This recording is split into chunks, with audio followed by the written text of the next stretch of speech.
partindo do ponto de partida de hoje, que para a igreja ainda é uma coisa errada, eu acho que o que machuca mais as pessoas é o que se fala do que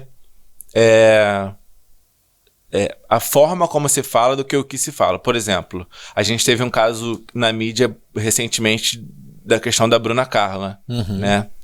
Que para mim, eu acho que ela tem o total direito de não concordar com a prática. Porque a gente precisa respeitar as religiões. A religião evangélica, cristã, não admite. Ok. Mas eu acho que isso não pode afetar o humano. Então eu acho que, tipo, cara, ela ir cantar num casamento não interfere em nada na fé dela e no que ela sabe que é certo e errado. Até porque, se for assim, eu não vou poder mais colocar a música dela pra ouvir em casa. Coisa que eu sempre fiz. Tá entendendo? Então, assim, as músicas dela foram músicas que me ajudaram muito na época que eu queria ter meu filho. Porque, né, são músicas que falam muito sobre acreditar, sobre ter fé e às vezes, né, chorar ali junto com Deus e tal. Então, assim, eu ouvia muito tempo. E quando ela fez aquela fala, eu falei, caramba, então eu tô agredindo ela se eu colocar dentro de casa pra ouvir, né? Porque se pra ela é agressivo ela cantar no casamento de alguém gay, então é agressivo pra ela que um gay ouça a música dela, né? Fica meio que isso. Então, assim, aí gerou essa onda toda de todo mundo porque a maioria dos gays ouviam Bruna Carla e começou todo mundo a dizer que não ia mais ouvir Bruna Carla. Então, assim, abriu a porta ou fechou a porta? Fechou. Porque pra mim fechou.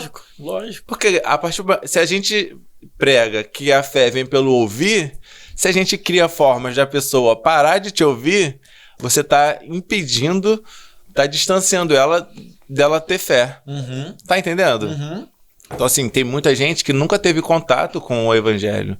Então, se a gente precisa de alguma forma... Eu lembro muito do que Paulo disse. Paulo disse, cara, eu me fiz grego para com os gregos, fraco para com os fracos. Eu fiz tudo para que eu pudesse ganhar o máximo possível. E para mim, é o exemplo que a igreja deveria seguir hoje. Entende? Então, assim, para mim, se a igreja tiver que fazer um culto arco-íris, né, que é o que... Por exemplo, tem igreja que não pode mais falar arco-íris, porque o arco-íris não é do gay. Da mesma forma que a bandeira do Brasil não é do Bolsonaro, não é da direita. Entende? Total. Então, assim, uma coisa tá ligada à outra. Tipo, o arco-íris não é do gay. E a bandeira do Brasil também não é de quem não é gay. A bandeira do Brasil tá pro gay da mesma forma que o arco-íris tá pra igreja. Isso aí. Então, se tiver que fazer um arco-íris numa igreja pra poder pregar o evangelho... E o arco-íris ser um atrativo para que a pessoa vá, eu acho que não pode deturpar o evangelho. Agora, a estratégia... Porque para mim, cara, é muito claro de que Jesus era muito presente no meio dessa galera. E hoje, quando eu olho para a igreja, cara, de verdade, eu olho para a igreja e eu lembro só dos fariseus. Uou! Tá entendendo? Eu não consigo lembrar de Jesus mais olhando para ele. De verdade, tô sendo sincero. Porque quem feria e quem machucava o povo eram os fariseus. Quem matou Jesus... E o pior, eles faziam... Jesus mesmo disse pra eles que eles faziam o povo fazer coisas que eles mesmos não faziam. Então hoje... E com um discurso de certo, né? Eles achavam que estavam certos. Exatamente. Eu entro no Instagram, eu entro numa qualquer rede social, eu vejo lá, a pessoa vai lá e bota assim... não sei o que, a favor da família tradicional, bababá, porque meu filho não vai ser gay, bababá. Beleza, até aí tudo bem. Só que assim, eu conheço aquelas pessoas. E eu sei que o cara tem outra mulher na rua. Eu sei que o cara... eu sei que o cara... a mulher dele dorme, ele chama o gay no direct e pergunta se pode mandar foto. Tá entendendo? Se eu for expor... Tipo assim, teve um dia que eu fiz um post desse...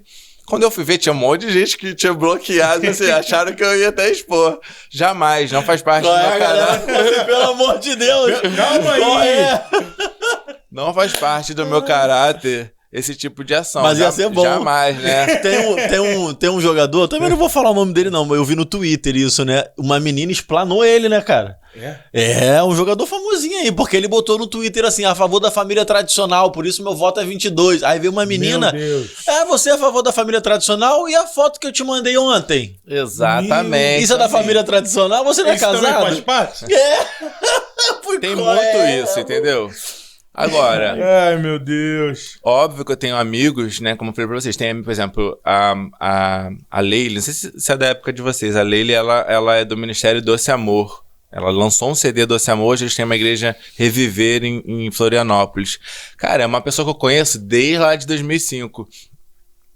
E assim, esse tempo inteiro, ela é... Tipo assim, ela não é uma pessoa assim... Ela é comum, mas ela é uma pessoa de influência, né? Ela gravou com pessoas de influência no meio gospel e tal. Tem outro amigo, o pastor Heber, lá de Belém, que também estiver assistindo, meu amigão. Pessoas que eu admiro, que eu sei que têm a vida muito íntegra e muito parecida com Cristo. Essas pessoas, elas me ligam, tipo assim, Bruno, como você está se sentindo hoje? Uou. Bruno, como é pra você? O que você sente? Alguém te feriu? Alguém te magoou? Tá tudo bem? A gente pode orar junto? Cara, tipo assim, então assim, a gente chora junto, a gente ri junto, a gente... Falei pra vocês, eu tava vindo pra cá, ela, amigo, vou lançar uma música no Spotify, perdi a senha, que não sei o que. Falei, amigo, eu tô na estrada, mas vou tentar te ajudar.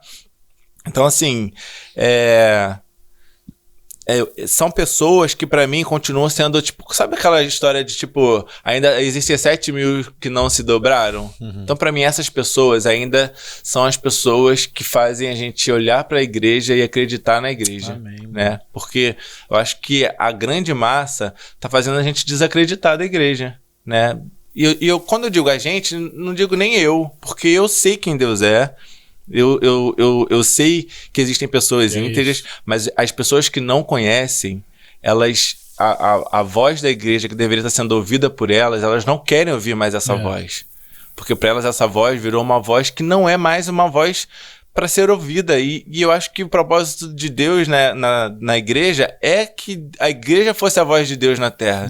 E se a igreja passa a não ser mais essa voz, não tem mais propósito para a igreja.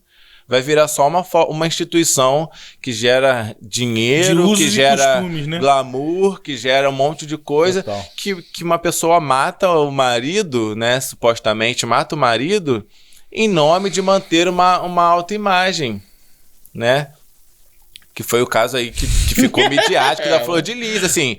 Pô, entre eu ser uma mulher divorciada, é melhor ser uma mulher viúva, senão vai acabar com o meu ministério. Isso, pra mim, é inadmissível. Então, assim, eu acho que é muito mais justo o cara chegar lá e falar assim, cara, realmente, eu sou gay, mas eu não quero perder meu relacionamento com Deus. Entendeu? Agora, se o cara vai ter que deixar de ser gay pra ter o relacionamento dele com Deus, eu acho que não cabe a mim, né? Eu, por exemplo, na minha época de liderança, tipo, eu cuidava de pessoas que vinham falar isso. Pô, eu sou gay e eu não quero mais ser. E a gente caminhava. Por um tempo a pessoa conseguia ficar sem ser e depois dizia, cara, eu não consigo mais e a partir de agora eu vou voltar a se... Assim, mas eu nunca impus a ninguém que... Tá entendendo? Porque a minha ideia sempre foi essa, de tipo assim, cara, a igreja é um lugar para as pessoas estarem. Tipo assim, se Jesus disse que veio para os doentes, e se a igreja... Assim, eu acho que é até incoerente. Se a igreja considera que isso é uma quando diz doença, não é uma doença patológica, né? Se a igreja acha que isso é uma coisa que pode ser melhorada em alguém, ela deveria então trazer essas pessoas para perto. E essa fala de tipo, vocês não são exemplo, vocês são mal... Tipo assim, cara, nem todo gay é o que... Por exemplo, as pessoas dizem que AIDS é uma doença que foi causada pelo gay. Cara, isso não é verdade. Isso não é verdade. Não existe uma... E hoje, os casais héteros são os mais infectados. Por quê? Porque acaba que os gays têm mais informação. As pessoas... E pior, tá? As mulheres héteras casadas na igreja são as mais contaminadas. Por quê? Porque o marido dela faz essas coisas erradas na rua e traz a doença pra dentro de casa, cara. E dentro de casa ele não vai usar camisinha, porque senão a mulher dele vai desconfiar que ele tá traindo. Então ele não pode usar a camisinha. E aí acaba que contamina a esposa, né? E aí, tipo, e é papo reto. Tipo assim, a minha ex trabalhava no... Ela é nutricionista, então ela trabalha, né, cuidando de CTI, de hospitais, e ela falava, Bruno, a quantidade de gente internada é muito grande. É que a gente vive, às vezes, numa bolha e não tem noção. É real. Mas, assim, a quantidade de gente infectada é muito grande ainda. E não é gay, entendeu?